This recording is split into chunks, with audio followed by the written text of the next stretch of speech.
شو بتغني وشو بتقول خليك بكبر العقول كأنك جايني مسطول يما محسس بالدخان. اي عمري يابا ما بسكر انا لا الله مصبر عندي هالشعر مصبر بصلي بكل رمضان. هلا انا الحد القديس عزمني انا العريس لو احطك حد ابليس ما بعرف من الشيطان. اي انا ابليس الاشعار لاهل الدير واهل الدار انا كلي افتخار واسال اخوان البدوان. هلا ما بفتخر انا بك انا بعرف حدادك ابو المهدي هيك وهيك لا مطرب ولا فنان. اي انا المطرب الاول بفلسطين بتجول انا عنك ما بسأل لانك فاضي من زمان. او لا تسأل يا ابو شريك ما دامك بتغني هيك ما رح نفهم حداديك ما واحد الها فهمان. اي تفهم ولا ما تفهم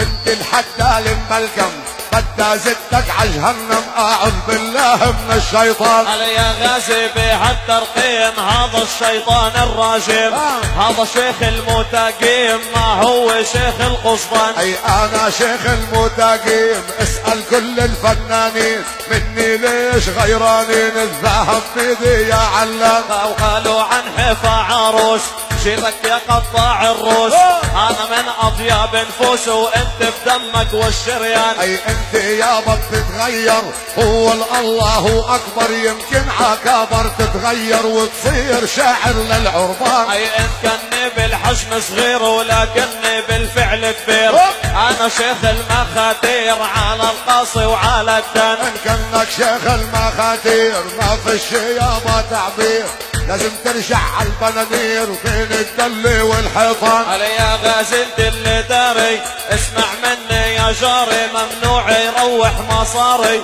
ولا تفتح له جوزدان. انت بتحلم بالمصاري حتى تفتح افكاري اللي داري مش داري او هذا المثل من زمان. انا ابو القول الجميل بالمثلث والجليل انت شيخ المهابيل بتتهبل من هان وهان. اي عالقليل انا شيخ عما بكتب التاريخ قد زدت على سيخ واذبحوا مثل العبران. او لما نذكر لعصام لما نتلي بالكلام بيقولوا عنه حرام لا سنة ولا ايمان. اي لما بتذكر لعصام ضرب الشيخ مع الحاخام لو كان بعصر صدام بذبحوا مثل الغرفان. صدام وانت بتجوني تنغني بتترجوني ترجع ع ارض الشوني اي وانت مكشر وزعلان. اي لسه يا وعلى الحفه بدها زدتك على الضفه يلا دور لك لفه او مثل شيوخ الطالبان. هلا عم تحكي على الضفه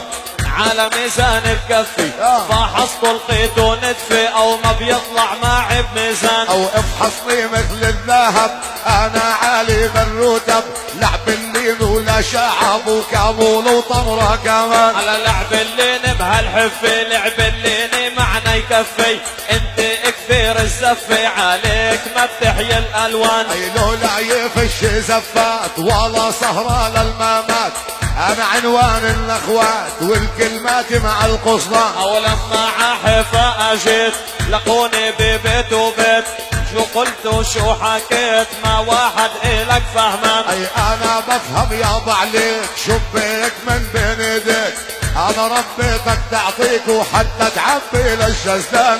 يا غزالين بمجال اذا بتصور السجال يمكن يبقى لك غزال بلا قرون ولا الوان. اي لازم يصور ابوك انا شاعر للملوك انت يابا شو صعلوك صغير منور بالديوان. او اصلا اسمه غزالين لانه في فنانين بالجليل هن اثنين انا وانت يا فنان. تسلم يا عمي صهيب بالعتبة عن غيب ما مثلك الزين شعيب ولا زغلول الحمدان. هلا يا ابو المهدي بحبك حبي يبقى بقلبك لا يمكن ان اسبك هذه مزحة للاخوان.